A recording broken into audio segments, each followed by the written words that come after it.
আকলিমা রে, ও আকলিমা, আমার জীবন নষ্ট করলা, আমার পরিবারের মান সম্মান শেষ করলা। আল্লাহর আদালতে মামলা দিয়া দিলাম রে, আমার আল্লাহ ছাড় দেন কিন্তু ছেড়ে দেন না। ও বাইরে বয়ান হুন্না আর কুল যাইটা কান্ত নাই রে। কারণ এইভাবে নিয়ম করে আরো কেউ একজন ঠকাইছে। আমি বুঝি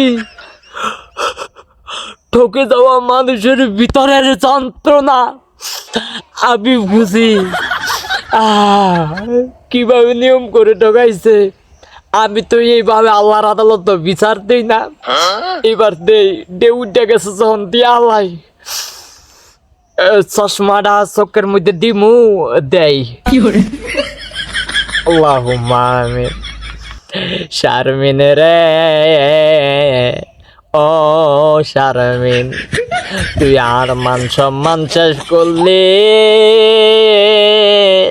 আমার পরিবারের মান সম্মান শেষ করলি, তুই আমার জীবন ধ্বংস করলি রে শারমিন। ও শারমিন গো, আল্লাহর আদালতে বিচার দিয়া দিলাম গো, আমার আল্লাহ ছাড় দেয় কিন্তু ছেড়ে দেয় না। মনে রাখো গো শারমিন, এমন ভাবে দোয়া করিয়া দিলাম মাবুদ গো, আমার এই দোয়া দরখাস্তরা কবুল করিয়া আর শারমিনের কোহালো বুড়া কালে একদম শেষ বয়সে 80 বছর বয়সে জমৈক্যা আবুদ দিয়া দিও, জমৈক্যা ফলাফাইন যেন হয় সেই ব্যবস্থা করিয়া দিও মাবুদ গো। পৃথিবীর সবাইরে ক্ষমা করিয়া দিল, আমারে ঠকানো সেই ব্যক্তিটারে ক্ষমা করিতে হারতাম না। এ সেরাটার মতন মনে হয় না দে, চশমাটা বড় ডিস্টার্ব কথা, চশমাটা খুললে ট্রাই করে দেখি, আমি অবশ্যই পারমু ইনশাল্লাহ। আল্লাহুম্মা আমিন।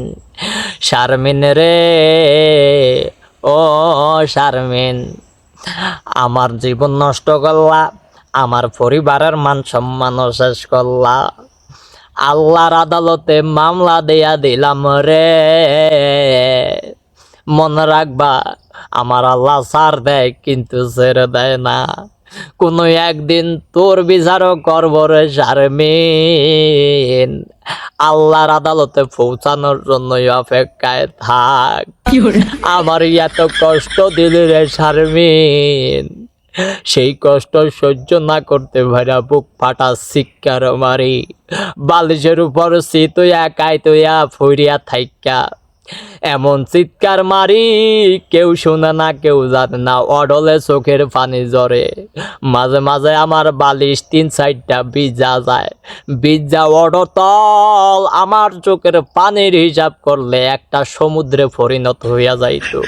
আমি যদি গ্লাসের মধ্যে অল্প অল্প কইরা জোগাইয়া রাখতাম, গ্লাস ভর্তি ভর্তি কইরা যদি কোনো এক নদীর কিনারায় ফালাইতাম, আর না হয় যদি এক ফুসকুনি কাইডা ফুসকুনির মধ্যে ফালাইতাম, একটা ফুসকুনি পুরা বইরা যাইতো।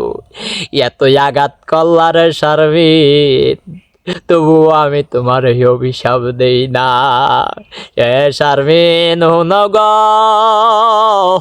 আমি তোমার এত ভালো পাইছি, এত ভালোবাসছি, যেই কারণে ভিতর থেকে অভিশাপ আইয়ে না। তবুও আমি বলতে চাই, আল্লাহর আদালতে একদিন তুমি দাঁড়াইতে হইব। আমি আল্লাহর আদালতে মামলা দিয়া রাখছি গো,